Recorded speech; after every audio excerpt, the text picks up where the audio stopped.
ازيكم عاملين ايه؟ هعمل معاكم النهارده الدونتس. يعني ان شاء الله تعجبكم لو مشيتوا خطوه خطوه ورايا وعملتوها بالظبط بنفس المقادير. اول حاجه عندي كوبايه لبن ومعلقتين من الزبده الصفراء كبار. نقلبهم مع بعض لحد ما نتاكد ان كل الزبده متقلبه كويس مع اللبن. بصوا انا حطيتهم على النار عشان عندي اللبن مش سخن، فالزبده مش راضيه تسيح كويس فيها. هحطها بس دقيقه على النار كده واشيلها على طول. هي مش اكتر من دقيقة فعلا او اقل من دقيقة كمان، اللي هو بصوا ما يبقاش فيه اي كلاكيع كده فيها. يعني انا ولا عايزة اللبن ساقع ولا عايزة سخن. عندي بقى بيضاية واحدة كبيرة اللي هي البيضة، وعليها غطا فانيليا صغير او كيس فانيليا، وانزلها واقلب لحد ما البيضة تختفي خالص. هنا بقى احط كوباية وربع دقيق وعليهم رشة ملح، ويستحسن يكون الدقيق بتاع جميع الأغراض أو الدقيق اللي هو بتاع العيش. وعندي معلقتين سكر كبار، وعندي كيس خميرة. لو مش متأكدة من الخميرة بتاعتك اختبريها الأول. أقلبهم مع بعض الأول قبل ما أحط على السوائل. بس كده هحطهم على بعض وأعجنهم، وخلصت كده العجينة. أهم حاجة امشوا بالمقادير بالظبط. انا زودت كوبايه وربع دقيق غير الكوبايه وربع اللي كانت في الاول، يعني المجموع بقى كوبايتين ونص دقيق، وزودت عليهم معلقتين سكر كبار. انزلهم بقى حبه حبه واقلب، حبه واقلب، حبه واقلب، ما انزلهمش مره واحده عشان انا عايزاها تبقى، يعني لو حد عنده عجانه يبقى احسن بكتير جدا في الدونتس بالذات. قلت اعجن فيها من 10 دقايق لربع ساعه. بصوا طريه ازاي وناعمه، انا عايزاها كده. لو عندك عجانه طبعا هيبقى احسن كتير جدا. اسيبها بقى تتخمر في مكان دافي نص ساعه او ساعه. بعد ساعه بقى من تخميرها هحط على الرخامه دقيق وهفردها خالص. مش قادره اوصف لكم بجد هي طريه وناعمه ازاي. بعد ما اتخمرت كده بقى هفردها. بصوا هفردها اللي هو سنتي، يعني مش عايزاها رفيعه قوي، عايزاها اللي هي تبقى سمكها كويس. بصوا هي اصلا من غير نشابه، من كتر ما هي طريه بتتفرد معايا حلو جدا. اهم حاجه ما نيجي نفردها ما تفردوهاش جامد قوي اللي هو تطلعوا الهواء اللي جواها، يعني يعني ما تعملوش بصحه قوي فيها. بصوا سمكها اهو. طيب عندك قطعه الدونس طيب ما عندكيش، بكوبايه وبغطا هنعملها دواير اهي، وبغطا. عايزه غطا اصغر. الغطا ده كويس، دخله كده واشيلها. شايفين بقى اللي هما البواقي دي، هجمعها ولازم اغطيها تتخمر تاني عشان تعمل معايا نفس النتيجة. في صينية بقى رشيت حبة دقيق وحطيتهم بعاد عن بعض كده عشان لما لسه هيتخمروا تاني. بقية العجينة اهي بعد ما اتخمرت فردتها، وهبتدي اعمل نفس البروسيس تاني كده. بقى بعد ما خلصت الكمية كلها اغطيها بفوطة واسيبها تتخمر ساعة تانية. كده دخلتها الفرن اهو في مكان دافي، يعني مش مشغله الفرن طبعا، وحاطه فوقيها فوطه. مهم جدا نخمر الدونتس كويس عشان ترتفع وتدينا من جوه الشكل اللي احنا بناكل بيه من بره بالظبط. بفرد العجينتين واحط النوتيلا من النص كده، ما نكترش، بس اهم حاجه عشان العجينه ما يجيش عليها الاطراف شوكولاته وما تقفلش كويس، يعني كده كفايه قوي. ونروح حاطين العجينه التانية من فوق كده ونقفل الاطراف.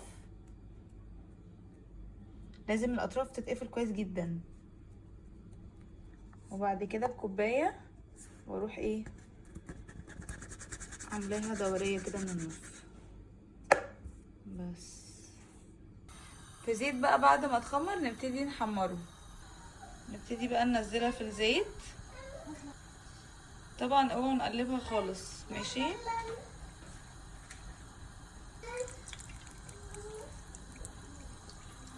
نسيبها كده لحد ما تحمر، بعد كده نقلبها على الناحيه التانية.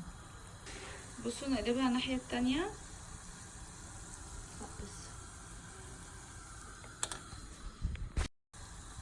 بعد ما احمرت كده نقلبها بقى الناحية التانية بظهر الخلة، ونرش عليها بقى سكر باودر.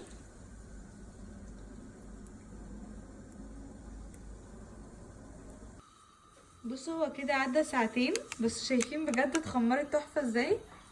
يعني بصوا عليت قوي قوي، دي هتبقى تحفة بجد كده. بصوا شايفين؟ بصوا دول كانوا محطوطين على ورق زبدة، انا ما حطيتهمش كلهم صراحة على ورق زبدة، بس قصقصت كده حوالينها وهنزلها في الزيت بورق الزبدة ده عشان ما امسكهاش، فاهمين قصدي؟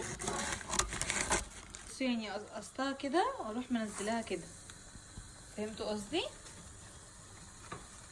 قصقصتها كده واروح منزلاها كده، مش ممسكتهاش بايدي عشان لما بمسكها بايدي ممكن الشكل ده يبوظ. بصوا اهي، يعني دي مسكتها بايدي غصب عني، شايفين هيئتها باظت غير دول.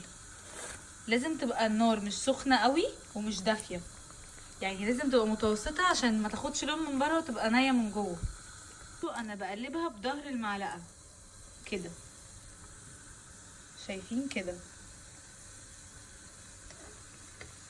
ريحتها حلوه قوي فعلا.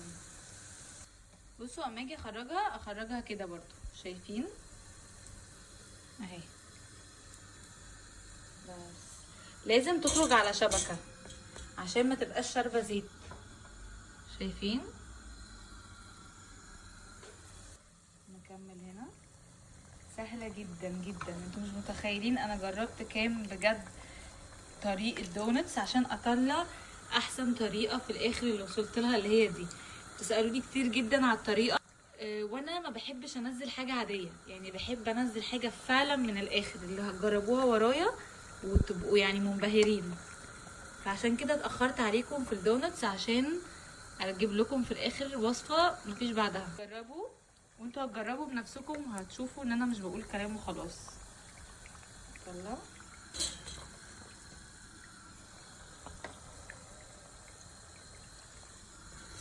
يعني يا جماعه مفيش اسهل من ان انا انزل وصفات، بس اللي مش سهل ان انتوا تبقوا واثقين فيا قوي كده وانا اخايب ظنكم، عشان كده اخرت الوصفه دي لحد ما اوصل لاحلى حاجه فيها فعلا. بعد بقى ما حمرتها خلاص كلها، بصوا اللي انا بقى ما عملتهمش بورق زبده، بصوا شكلهم كان مختلف خالص عن اللي عملته بورق زبده، فهمتوا قصدي؟ شايفين دي ماسكه نفسها ودوريه شكلها حلو ازاي؟ دي عشان مسكتها بايدي، شايفين؟ يعني اللي عملتهم بورق الزبده باينين، شايفين؟ فاهمين قصدي؟ واللي ما عملتهم بايديا باينين برضو. فاللي بقى بعد كده نحط ورق زبده ونقصقصهم زي ما وريتكم. نعمل بقى النوتيلا البيتي، هتلاقوها في الهايلايتس وعملتها معاكم كذا مره. شايفين؟ لو عايزينها اخف من كده زودوا شويه لبن. همسك بقى الدونتس كده نلفها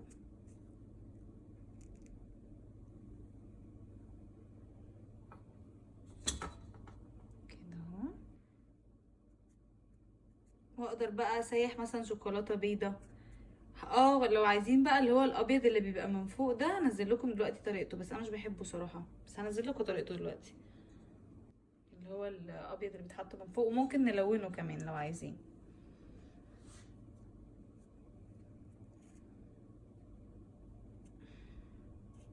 عندي كوبايه من السكر الباودر مع معلقه صغيره فانيليا او كيس فانيليا، وابتدي بقى احط اللبن حبه حبه، يعني هفضل انزل اللبن حبه حبه لحد ما يبقى ايه الشكل اللي احنا عارفينه، كريمي كده.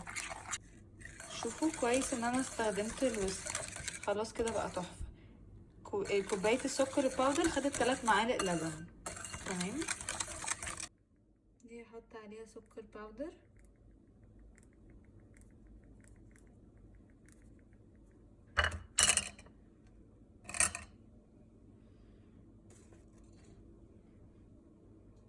دي برضو. بصوا ده برضو حاجة ممكن من ضمن الحاجات اللي نحطها عليها، حلو جدا جدا جدا. هي معلقة من السكر البني على معلقة من السكر العادي اللي هو السكر الابيض بتاعنا على نص معلقة قرفة.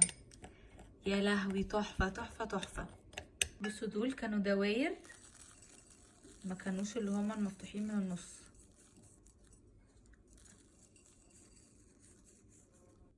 مع الكراميل بقى مش قادرة اقول لكم ولا احكي لكم والله على الطعم فعلا. حاجة كده يا جماعة كارثية. هحط بقى حبة سبرينكلز، طبعا مش عايزين براحتكم، دي حاجة اختياري يعني. انا كده خلصت، عملت واحدة بالشوكولات واحدة بالسكر البني والسكر الابيض والقرفة والكراميل، ودي شوكولات وعليها برضو سبرينكلز. ده سكر باودر. لو عايزين تعملوا الصوص الابيض هنزل لكم طريقته زي ما قلت لكم. يلا بينا بقى لاحلى فقرة اللي هدوق فيها الدونتس. اهوكم.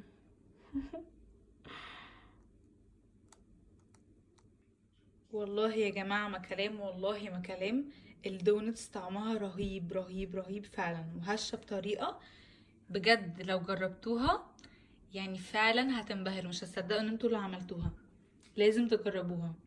شايفين النتيجة دي مش هتطلع معاكم غير لو سبتوها تتخمر براحتها خالص واديتوها حقها في التخمير فعلا، وعليت وخليتوها تتخمر من جوه كويس، ساعتها هتلاقوا المنظر اللي انتوا شايفينه ده هيطلع معاكم بالظبط. بجد بجد بجد لو جربتوها هتنبهروا، ده حقيقي يعني. يلا جربوها، قولولي رأيكم ايه. باي باي.